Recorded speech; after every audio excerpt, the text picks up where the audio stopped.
This video will contain spoilers for Final Fantasy XIV up to the Dawn Trail expansion. If you don't want spoilers, then please head out now. To say that Final Fantasy XIV does foreshadowing well is a bit of an understatement. In as early as A Realm Reborn, there are seeds of future stories that will not emerge until years later. Whether it is a throwaway line, "If you are to prevail, the hammer of darkness must needs be brought to bear upon the shield of light." The light! It's too much for her to bear! Ugh, she won't last much longer! Enough of this! Power of darkness, answer my call!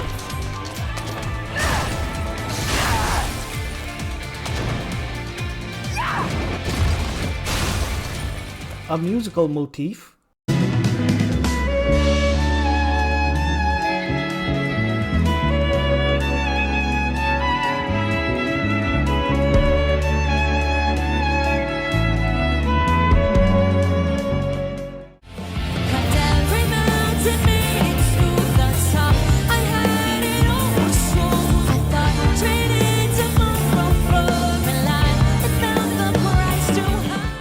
or a thematic escalation. I knew there was no way to save her, but I just couldn't face what needed to be done. That's the way of it for most people. Why they travel from arms to stay here.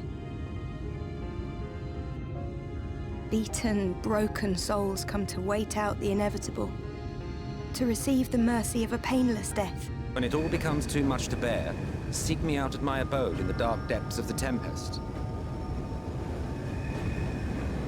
There, you may complete your descent into madness with some dignity, far from prying eyes. The amount of forward planning in the writing is crazy. This is one of my favorite bits of foreshadowing in the game, but I did not realize this was foreshadow until I revisited the Shadowbringers storyline years later. As the collected light ether from all of the Light Wardens is proving too much for you to bear, you contemplate your fate along with Ardbert as you are slowly turning into a Sin Eater. Feo Ul disrupts the reverie of the Warriors of Darkness. Feo Ul offers comfort in her own unique way. It is here that she offers you the throne of the King of Pixies. She admits that it will not fix your problem, but if anyone threatens you, like heroes with steel and magic, all of Ilmeg will rise up in your defense. It was a nice gesture on her part, but even Feo Ul knew you were never going to accept such a suggestion. Still, seeing all the fairies rise up to fight for you would have been amazing to see. If their efforts against the armies of Yulmore and Vothri's Sin Eaters are any indication, it would be quite the spectacle. Little did we know that we weren't thinking quite big enough. Fast forward a few patches, and Elidibus uses the Crystal Tower to summon shades of heroes from other realms to kill the Warrior of Darkness. The title of Warrior of Darkness initially sounded ominous, but to the people of Norvrant it became a symbol of hope, the hero who brought back the night sky. In this situation, that title is being used in its original context. There is a grim multi-layered irony here. These heroes take the form of the different jobs available to the Warrior of Light. The different heroic figures that the Warrior of Light can embody are now being used against you. From Dragoons to Black Mages, Rogues and Paladins, the Shades are even using your own moves. There are even hints to some future jobs among them. The Scions decide to head to the Crystal Tower to figure out what is going on, but it feels like a million miles away and you will be beset at all sides. This is where the dungeon The Heroes Gauntlet begins. An army of the summoned heroes has come to kill you.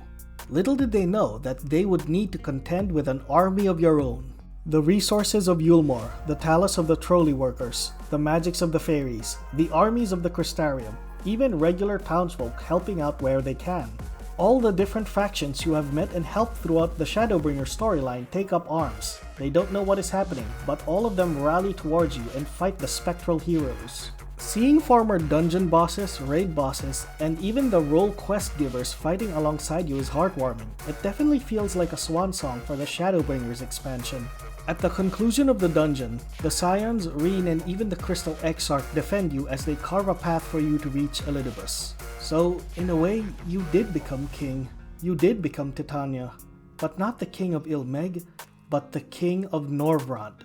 And all of Norvrant rises up in your defense. Thanks for watching. I'm trying to see if I can make my editing process faster with some shorter videos, but I am still working on some longer videos.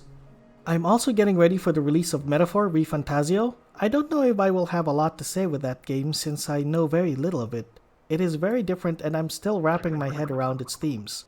If any of you have thoughts on it, I would love to hear it in the comments below. Still, I'm excited to see the new IP from Atlas. That's it for now. Until our paths cross again, see you, Traveler.